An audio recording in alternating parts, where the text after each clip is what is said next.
All right, hello again. Now take a look at section 10.3. So this section focuses on how can we represent the graph in a different, perspective, and still the same graph. There's nothing much, right? Yeah, even it's look different, but it's the same exactly graph. All right, so this is the concept of 10.3. All right, so first thing we look at what is called adjacency matrices. All right, so let's take a look at definitions. Of course, adjacency matrices focus on the concept of creating a matrix from a graph where the two vertices share an edge, so they are adjacent to each other. And then from that, we create an adjacency matrices. So you look at the definition itself, right? So you can have here, suppose we have a little vertices of v1, v2, vn. The adjacency matrix is an n by n. It's a square matrix. 0, 1 matrix with 1 at its entry where vi and vj are adjacent, and 0 at the I and j entry when they are not adjacent. So technically, if they are adjacent, you put a 1. If they are not adjacent, then you put a 0. Now the loop will count as 1 and not 2, okay? So because they just adjacent to itself, so we just focus on the concept of adjacency matrix on that, all right? So here is the example. So let's see if we can create some adjacency matrices for this. So you have, first one, you have A, B, C, D, E, F. So that's the idea. Here we're gonna have A, B, C, D, E, and F. And up here you also have A, B, C, D, E, and F.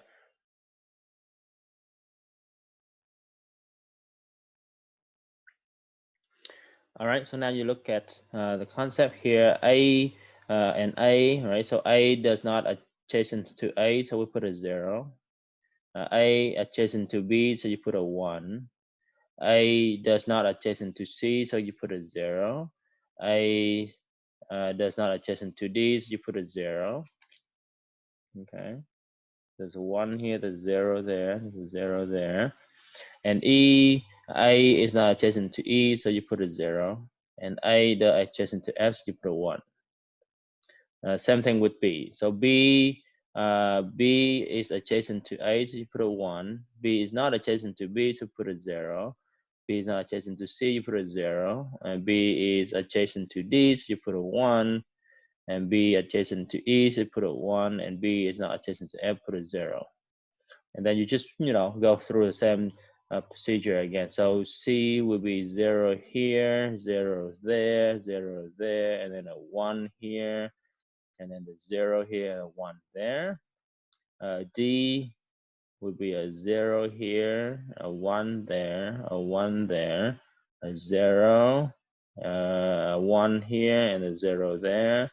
E will be 0 here, a 1 here,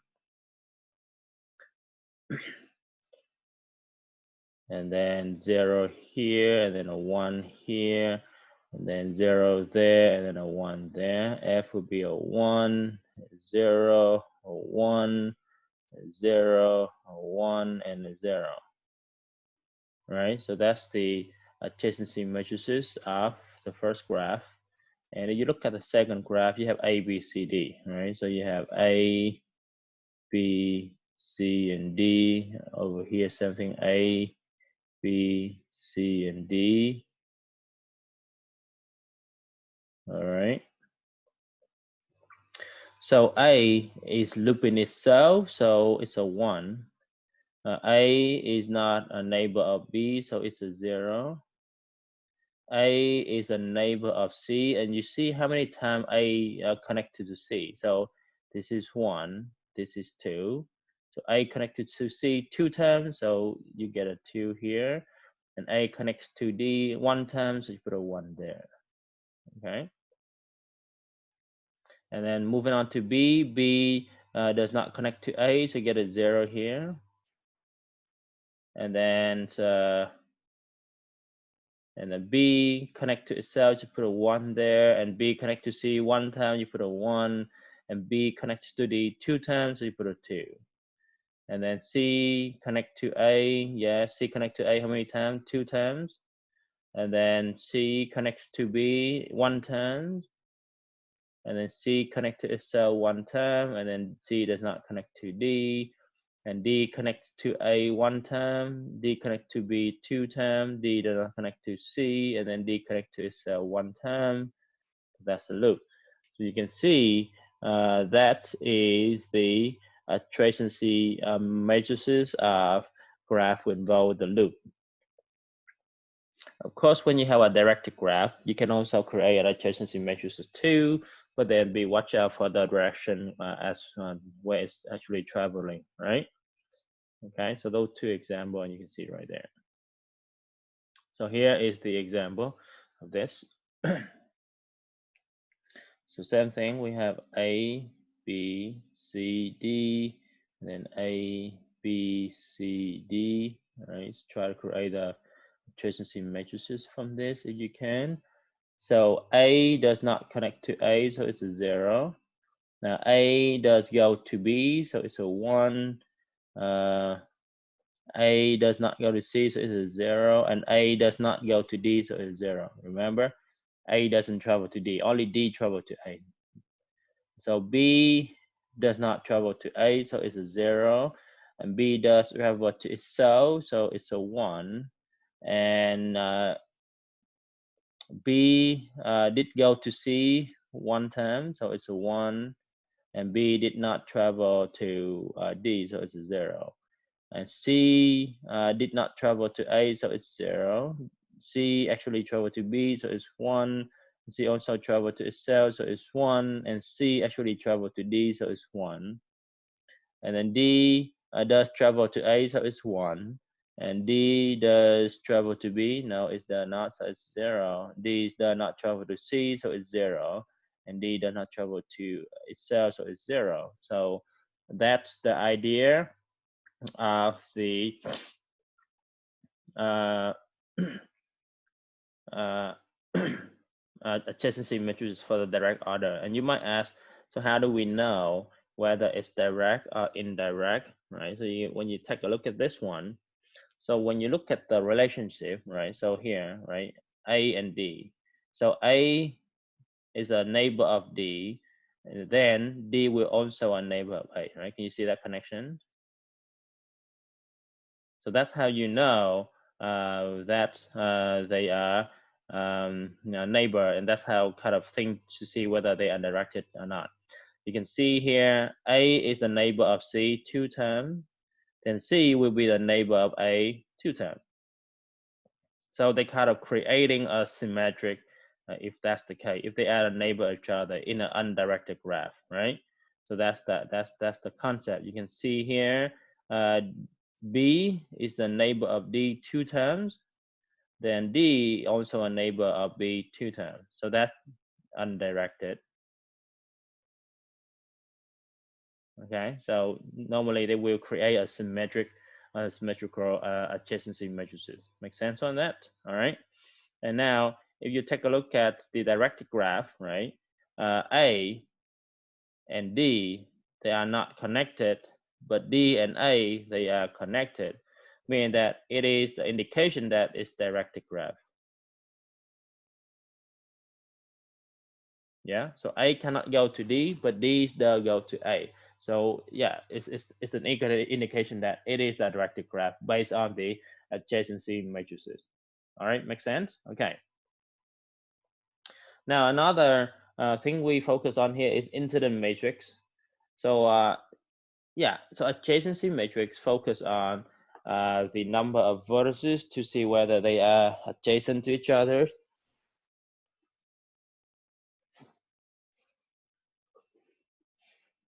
Incident matrix focus on the connection between the vertex itself and the number of edges. And that's what we're gonna have, all right? You can see here our adjacency matrices. We only care about all the vertices, right? A, B, C, D horizontally and A, B, C, D vertically. In this case, incident matrix, we focus on the vertex and the edges together in ones. Okay, so if they are incident with each other, it's a one. If they're not, then it's a zero. Right? Very straightforward definition. So we can have here incident matrix, call that M, and yeah, you can have here V1, V2, V3, V4, and then V5 here. So this one doesn't have to be a square matrix, but adjacency matrix need to be a square matrix. So how many E do we have? We have 8 of those. So we have E1, we have E2, we have E3, we have E4, we have E5, we have E6, we have E7, and then we have E8 in this order. Vertex 2 edges, okay? All right, so V1, so V1, there's an E1 incident with V1, so we put a 1 here. V1, E2, yes, so E2 does connect to V1, so put a 1. V1, E3, yes, so E3 does connect to V1, so put a 1. V1, E4, so there's nothing, put a 0. V1, E5, so a 0. V1, E6, 0. V1, E7, there's none, and V1, E8, there's none. Similarly, V2, E1, yes, V2 and E1, they have nothing to do each other, it's a 0. V2, E2, so it's a 1, yes. V2, E3, yes, it's a 1. V2, E4, it's a 1. V2, E5 is 0. V2, E6 is a 1. And then V2, E7 is a 1. And then 0 for the last one. Next one, V3, V3E1 is 0, V3E2 is 0, V3E3 is 0, V3E4 is a 1, V3E5 is a 1, 0 for E6, 0 for E7, and 0 for E8. V4, 0 here, 0 for E2, 0 for E3, 0 for E4, 0 for E5, 0 for E. Okay, so 0 for E6, and 1 for E7, and 1 for E8. And then V5 only connect to E6 and E5, everything else 0. So you have 0, 0, 0, 0, 1, 1, 0, and 0. There you go. So this is what we call an incident matrix compared to the adjacency matrices. So incident matrix, connection between vertices and edge. Adjacency matrix is the connection between two vertices. So it always be a square matrix. Incident matrix is not a square matrix. All right, sounds good. All right. So now the next thing with the rest of the section 10.3 depend on this one right here. We call this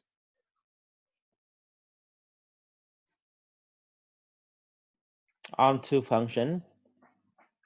So onto function is a surjective function if every element of the codomain is mapped to by at least one element of the domain. All right, so mean that if you know something in the output, you can go back to the input. Okay, so pick something from the output, you can always go back to the input. So here is the onto function. So, you know, I know if I pick D, then I can go back to P. If I pick B, I can go back to Q. If I pick C, then I can go back to R and S. So, mean that's onto, mean that I can pick something in the core domain or the outcome, then I can always go back to the input, right? That's the idea of onto function. A one-to-one function is a function such that one element in the input can only map to exactly one element in the output. So you can see in the previous example that you see here, it's not one-to-one because C is mapped by R and S. So it's not one-to-one. Okay, so here's the example of one-to-one. Okay, so one element in the domain can only map to one element in the codomain. That's the idea, and vice versa. So when you pick one element, you can only go back to one of those in the input. So phi can only go back to one. So that's the onto versus the one on top. C go back to R and S. So that's not one to one, but it is onto. Okay. All right. So here's a few more example. Actually, the first one is one to one, but not onto, right? So one does go to D, and two does go to B, three does go to A, but it's not onto because C, if you pick an element C in the Y, you cannot go back to anywhere in the X. So that's not onto. And the second example is onto, but not one to one. And you can see that in the previous slide. All right, so we want to have something perfect, a function that's both one to one and onto, meaning that if I have three elements in the first box, I should have three elements in the second box to guarantee that I have one to one and onto in that description that you see up there. All right.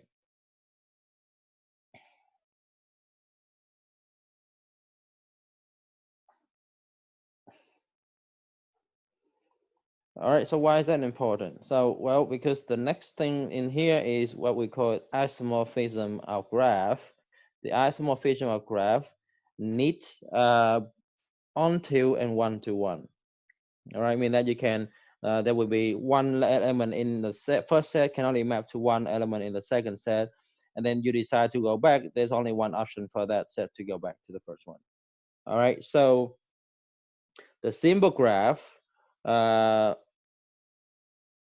G1 and G2 are isomorphic if there is a on one to one and onto function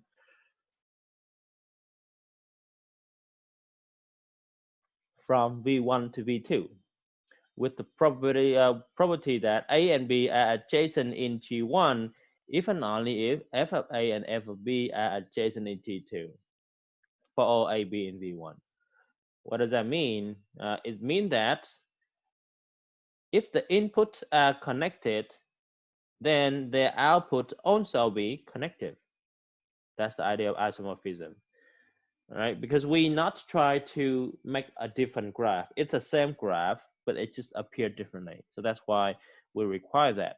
So if that's satisfied, then we have ourselves an isomorphism of graph.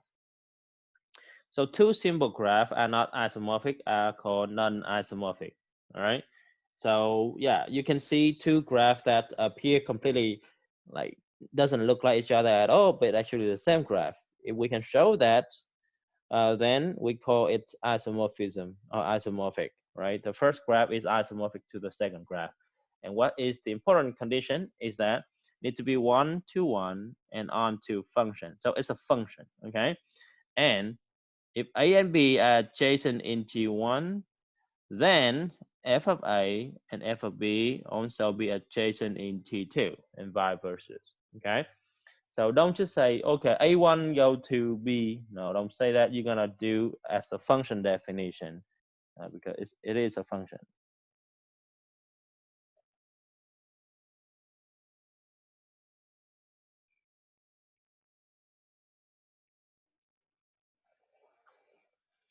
All right, next. So here's the example, right? So try to show that it is an isomorphic, right? You can see here a graph G and a graph H, they are not the same, right? They doesn't look exactly like each other, but can we see that they are the same? If they add isomorphic, then it's preserve everything, meaning that it should have the same number of degree and then some number of vertices. So you can see here, so G has 4 vertices and 4 edges. All right. So degree of A equal degree of B equal degree of C equal degree of D, which is 2. So that's graph G. And then in the graph H, it also has 4 vertices and 4 edges. Degree of V1 equal degree of V2 equal degree of V3 equal degree of V4 also equal to 2. So you can see they preserve the isomorphism of graph, which is they should have the same number of vertices and the same number of edges, same number of degree for each vertex. If one of these have degree 3, for example, if I connect this guy here, then this guy degree equal to 3. But none of the vertex in H have degree 3, so therefore we know right away those two are not isomorphic. Right? Does that make sense? Okay. So I'm gonna take this away. All right. So if it's isomorphic, then we try to divide it to see whether it's isomorphic. So let's define f of u1 equal to v1. Right? You can pick any vertex to start with. You can define u2 map to v2, doesn't make any difference. But then the next one will be very important. All right. So we have to maintain that they have to be adjacent from both sides. Then f of u2. Okay, you can see here u1 and u2 are connected. Yes, u1 and u2 are connected, so therefore their outcome need to be connected. So the only thing you can see here connect to v1 is v4 or v3. So it doesn't matter which one we pick. So let's say u2 map to v3. You can see that, right?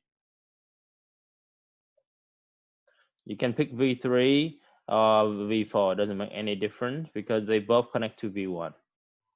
And then f of u3.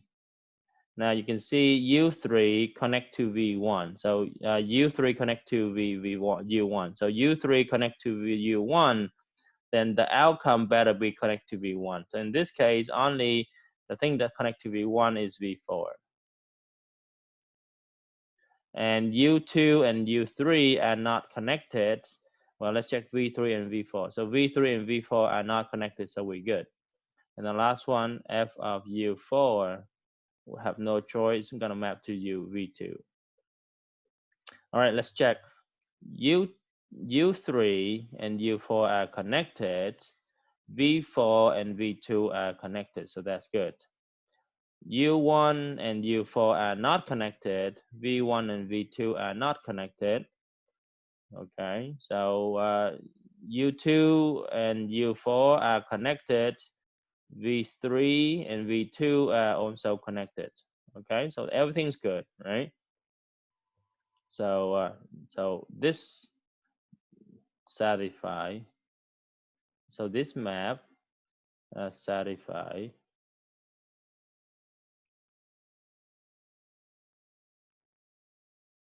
the requirement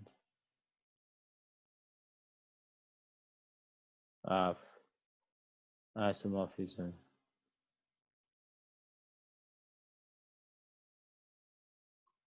So G and H isomorphic.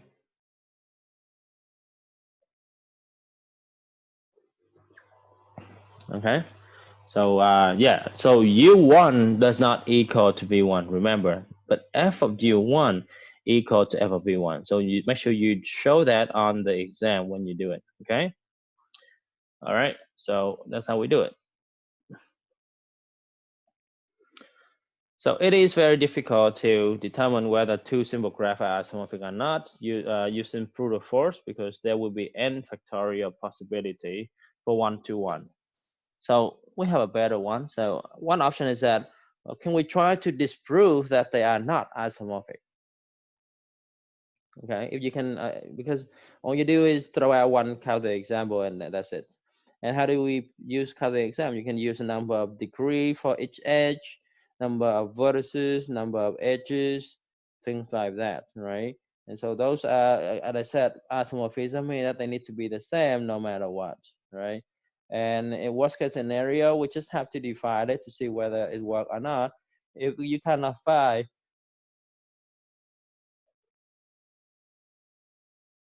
something that works, then it doesn't work, all right? So isomorphism of graph always preserve the certainty of those graph, right? So it's called graph invariance. So here's the example. So determine whether these two graphs are isomorphic. So let's call this guy is graph G and this one is graph H right here. See whether so look at the graph G. Let's see how many vertices do we have. We have 1, 2, 3, 4, 5, 6. And number of edges. We have 1, 2, 3, 4, 5, 6, 7, 8, 9. So over here, same thing, graph H. V also equal to 6, and then E equal to 1, 2, 3, 4, 5, 6, 7, 8, and 9. So also 9. All right. So let's see degree of 3. See how many do you have? Degree of 3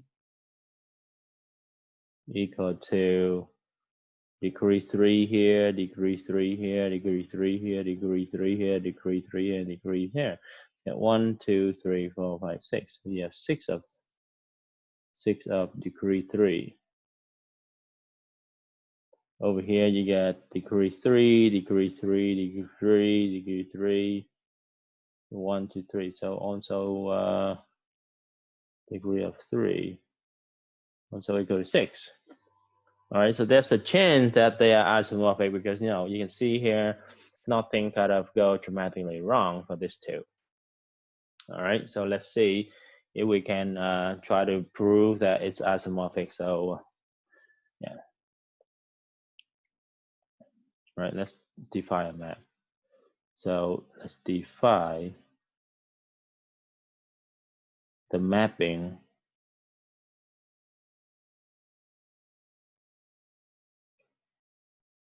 from G to H, right? So now you can pick a U, and then there's a lot of possibility. The first one always have a lot of degree of freedom to see whether which one you should map it towards the other entries. Okay. All right. So let's see f of U1. Yeah. Let's map f of U1 to. You can a lot of degree of freedom we can have here. So as I said before, right? So let's see f of U1 go to V1. Now f of U2, okay, so U1 and U2 are connected, so therefore this one here you can go to V2 or V5, doesn't make any difference. Okay, so that's the two possibility you can have because those are connected to V1. So let's say f of U2 go to V5. A lot of degree of freedom here, right? So now f of U3. So U3 is connected to U2, but U3 is not connected to U1. So the outcome needs to be something that, I need something that connects to V5, but it's not connected to V1. So that should be V6. Okay, you can see that U2 and U3 are connected, but U1 and U3 are not connected. So V5 and V6 are connected, but V5 does not connect to V1. Right, so that works. F of U4. So U4 connect to U3, and then U4 also connect to U1, right? Because we use all of that already. So U4 connect to U3, and then U4 also connect to U1. So you need to pick something in V so that it connect to V1 and also V6. So which one connect to both V1 and V6? So the only one that connects to both V1 and V6 is V4, yes? So U4 must equal to V4. Next one, F of U5. So here's U5. So U5 connect to U3 and U4. So U5 connect to both U3 and U4. So now we need to pick something in the V. So let's connect to both V6 and V4. So which one connect to both V6 and V4? That is V3. Right? Only V3 connect to both V6 and V4. So this become V3. And the last thing we have here, U6. There's no other option. We will connect to V2. Right? U6 connect to V2. So let's check every possibility. All right, U6 and U5 are connected. V2 and V3 are connected. Good. U6 and U4 are connected. No, U6 and U4 are not connected. So U6 and U4 are not connected. V2 and V4 are not connected. Good.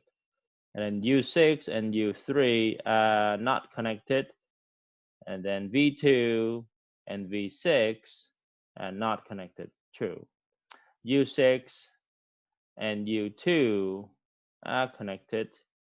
V2 and V5 are connected. U6 and VU1 is connected. V2 and V1 is connected. So everything is good, right? So this satisfy the requirement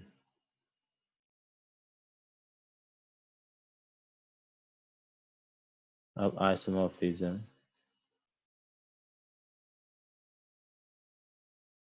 So G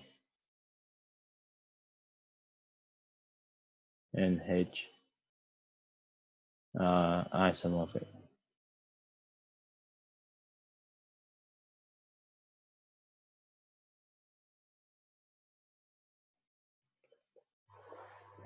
Sounds good.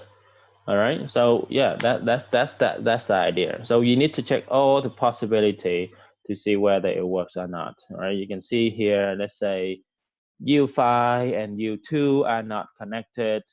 How about V3 and V5? Well, V3 and V5 are not connected.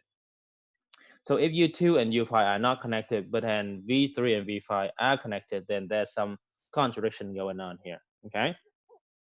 So that's the idea that we're gonna have for this section. All right, so here's the example, focus on isomorphic. So go ahead and give it a try to see whether you can answer this question and see whether it's isomorphic or not, all right? So that's the end of section 10.3, and that's will be pretty much for this week. So next week we focus on 10.4, 10.5, see what happens, all right? For now, enjoy the rest of the week, and I will see you next week.